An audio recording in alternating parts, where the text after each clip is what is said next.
بسم اللہ الرحمن الرحیم۔ السلام علیکم۔ حضرت شعیب علیہ السلام کی بعثت۔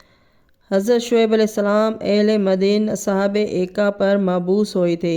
اہل مدین وحز بن جندل بن حسیب بن مدین بن ابراہیم علیہ السلام کی اولاد سے تھے۔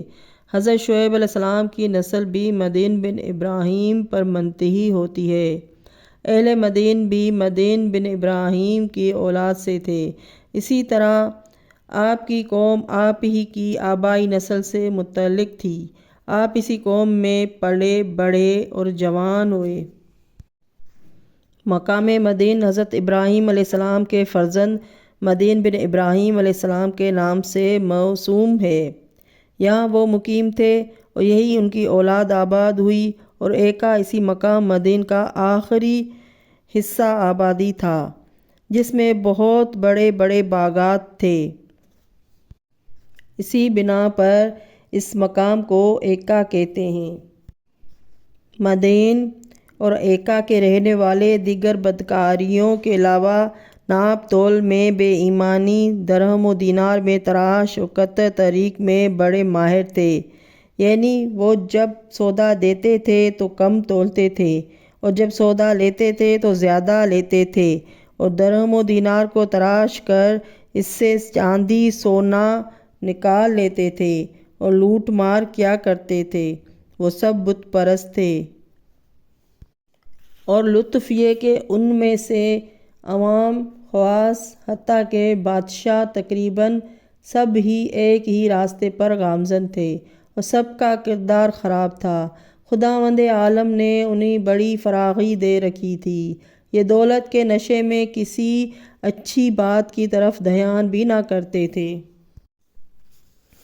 حضرت شعیب علیہ السلام کو خدا نے اسی مقام مدین پر مبعوث فرمایا اور ان کو حکم دیا کہ وہ ان لوگوں کو ان کے ناشائستہ حرکتوں سے روکیں اور دین اسلام قبول کرنے کی طرف دعوت دیں۔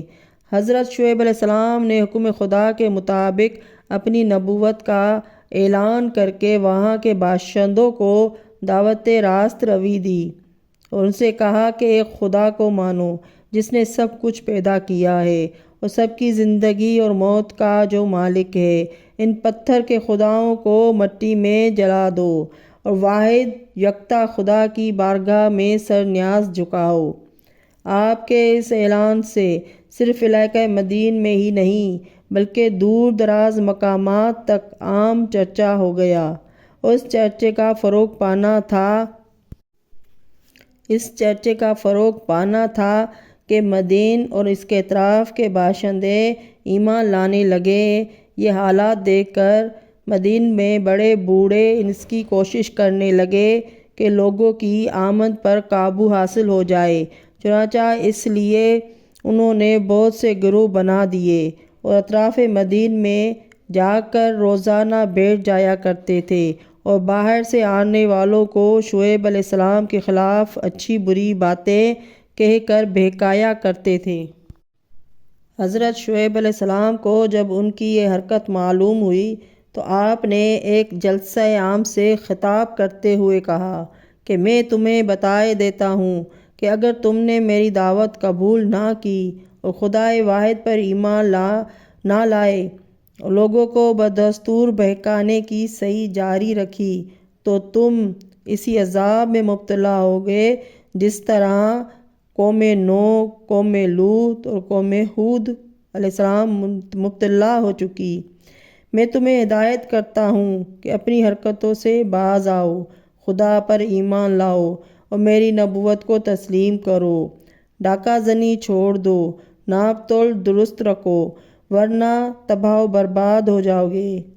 یہ سن کر اہل مدین، جن کا سربراہ اعلیٰ کلمن بادشاہ تھا، کہنے لگے اے شعیب، اب تم حد سے بڑھ گئے ہو۔ ہم قرابت کا خیال کرتے ہیں اور تمہاری کمزوری پر رحم کرتے ہیں، ورنہ تمہارے ساتھ وہ کچھ کرتے کہ تم بھی ساری عمر یاد رکھتے، اور ہمیں علم ہے کہ تم پر جو ایمان لا رہے ہیں ان کے دماغ خراب ہو گئے ہیں۔ ہمیں افسوس ہے کہ تم اچھے خاصے آدمی تھے اور تمہیں نبوت کا خبط ہو گیا۔ اب تم سے واضح طور پر کہہ دیتے ہیں تم باز آؤ، ورنہ تم کو اس سے مت تمہارے ماننے والوں کو باہر نکال کر دیں گے۔ حضرت شعیب علیہ السلام نے فرمایا کہ تم بڑی غلطی پر ہو۔ یاد رکھو کہ اگر اسی پر قائم رہے تو عنقریب تباہ ہو جاؤ گے اور تم پر عذاب نازل ہوگا اور تم کو کوئی بچا نہ سکے گا۔ ہوش میں آ جاؤ ورنہ پچھتاؤ گے۔ تقریر کو جاری رکھتے ہوئے آپ نے کہا کہ تم میرے مومنوں پر دباؤ ڈالتے ہو، ان سے کہتے ہو کہ وہ ایمان سے باز آ جائیں اور خدائے واحد کو چھوڑ کر پتھر کے خداؤں کی پرستش شروع کر دیں۔ یہ کیوں کر ہو سکتا ہے؟ جب تم اپنے پتھر کے خدا کو چھوڑنے پر تیار نہیں تو ہم اپنے واحد و یکتا خدا کو کیوں کر چھوڑ سکتے ہیں؟ سنو، ہم لوگ حق پر ہیں، تم باطل پر ہو، تو ہماری باتیں پر غور کرو اور اپنے آپ کو تباہی میں نہ ڈالو۔ اللہم صلی علی محمد وآل محمد۔ ناظرین، میری ویڈیو اچھی لگے تو لائک اور سبسکرائب کر دیں۔ اللہ حافظ۔